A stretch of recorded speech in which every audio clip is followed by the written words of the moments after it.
Bonjour à tout le monde et puis bienvenue en maths 126. Alors aujourd'hui on est dans le poly d'algèbre linéaire numéro 1 et on va parler une deuxième fois d'inversion de matrice et cette fois avec la méthode qui s'appelle l'élimination de Gauss-Jordan. Alors on va illustrer cette méthode de l'élimination de Gauss-Jordan sur la même matrice que sur laquelle on a traité le premier exemple que vous pouvez trouver aussi sur notre chaîne YouTube. Donc le premier exemple où on cherchait l'inverse en résolvant un système linéaire. Donc là, l'élimination de Gauss-Jordan consiste à écrire A barre verticale identité dans une seule matrice en fait. Alors on commence. Donc on va écrire A, 1, 1, 1, 0, moins 1, moins 1, moins 1, 0, 1. On met une barre verticale et on met la matrice identité, c'est-à-dire où il n'y a que des 1 sur la diagonale et des 0 en dehors de la diagonale. Maintenant, tout simplement, ce qu'on va faire, c'est mettre en œuvre la méthode de Gauss sur la matrice A, ici, à cet endroit-là, sauf qu'à chaque fois qu'on touche une ligne, on va toucher la totalité de la ligne, c'est-à-dire qu'on va faire l'opération sur A et en parallèle, on va faire l'opération sur I. Alors, on va illustrer ça tout de suite. Donc, l'idée, c'est qu'on va faire la méthode de Gauss. Donc, je vous rappelle, la méthode de Gauss, quand on est sous forme de matrice, c'est comme si on avait un système. Donc, ici, on a un pivot qui est non nul et on va vouloir faire des manips sur les autres lignes en utilisant cette ligne-là pour mettre des zéros ici et là. Alors, c'est parti. La L1, on n'y touche plus, donc on n'y touche plus sur toute la longueur. 1, 0, moins 1, et on a 1, 0, 0. La ligne 2, on va tout simplement faire L2 moins L1, ça nous permettra de faire ça moins ça, et donc d'avoir un 0 ici. Allez, c'est parti. Donc on fait L2 moins, c'est un moins, moins L1. Donc 1 moins 1, 0. Moins 1 moins 0, moins 1. 0 moins moins 1, plus 1. Et on fait la même chose sur cette ligne-là. Donc on continue. Donc ici, on est 0 moins 1. Donc ça fait moins 1. 1 moins 0, ça fait 1. Et 0 moins 0, ça fait 0. Ok, donc on continue pareil sur L3 pour mettre un 0 dans la colonne ici qui correspond à X. On veut un 0 là, donc on va faire L3 moins L1. Donc 1 moins 1, ça fait 0. Moins 1 moins 0, ça fait moins 1. 1 moins moins 1, ça fait 2. Ok, et donc là, on poursuit la même chose sur la matrice identité. Donc on fait ça moins ça va nous faire moins 1. Ensuite, ça moins ça fait 0. Et puis ça moins ça, et ben ça nous fait 1. Donc on continue exactement pour les systèmes linéaires. On a mis des zéros là-dessous, la diagonale est là, on va mettre un 0 sous la diagonale, ici à cet endroit-là. Alors c'est parti, on fige L1, 1, 0, moins 1, 1, 0, 0. On fige aussi L2, donc on a 0, moins 1, 1, moins 1, 1, 0. Et ensuite pour L3, comme on veut mettre un 0 ici, on va faire L3 moins L2. Donc L3 moins L2, c'est parti. 0 moins 0, ça fait toujours 0. Moins 1 moins 1, ça fait 0. 2 moins 1, ça fait 1.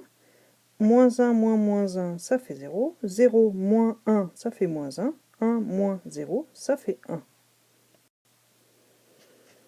Alors là, on est sous forme échelonnée. On a bien des zéros sur la diagonale. Donc l'étape suivante, ici, c'est de multiplier chaque ligne par diviser chaque ligne par son pivot. Donc ici, le pivot c'est 1, là c'est moins 1 et là c'est 1.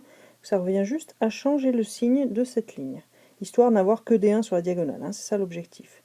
Donc là, on va avoir L1, moins L2, L3, ce qui nous permet d'avoir que des 1 sur la diagonale.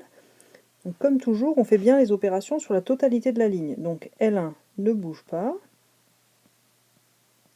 L2, on prend l'opposé sur toute la ligne, 1, moins 1, 1, moins 1, 0. Et L3 ne bouge pas sur toute la ligne.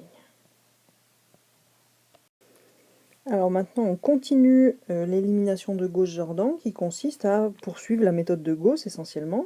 Donc là, on a des 1 sur toute la diagonale, des 0 en dessous, donc on va les mettre des 0 au-dessus.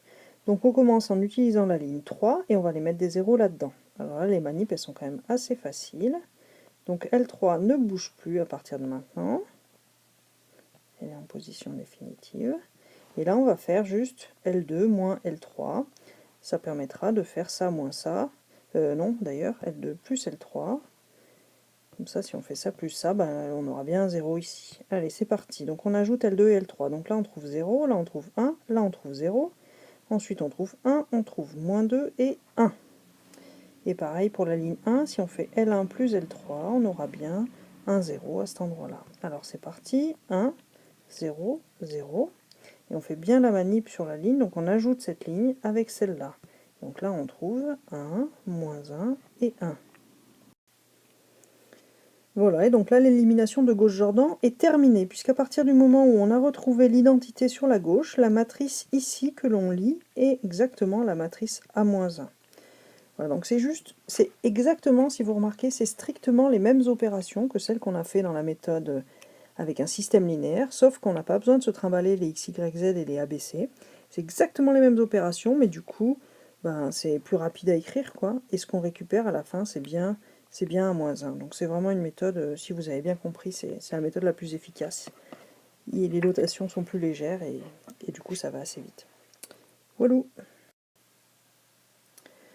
Donc là, j'ai juste recopié ce qu'on avait obtenu. Donc là, on va continuer la méthode de Gauss, c'est-à-dire là, on a bien une diagonale, des zéros sous la diagonale. Donc on va faire la méthode de Gauss qui consiste à utiliser cette ligne et puis remonter, mettre des zéros là, et ensuite on utilisera celle-là pour mettre un 0 là. Alors c'est parti, on va utiliser L3, donc on fige L3. L3, on n'y touche pas, 0, 0, 1. 0, moins 1, 1. Et on va utiliser L3 pour mettre un 0 à cet endroit-là. Donc on va simplement faire L2 moins L3 et ça mettra un 0 là. Allez, c'est parti. L2 moins L3. Alors, premier coef, 0 moins 0, ça fait 0. Deuxième coef, moins 1 moins 0, ça fait moins 1. Troisième coef, 1 moins 1, ça fait 0. Ensuite, moins 1 moins 0, ça fait quoi? Ça fait moins 1. 1 moins 1, ça fait 2.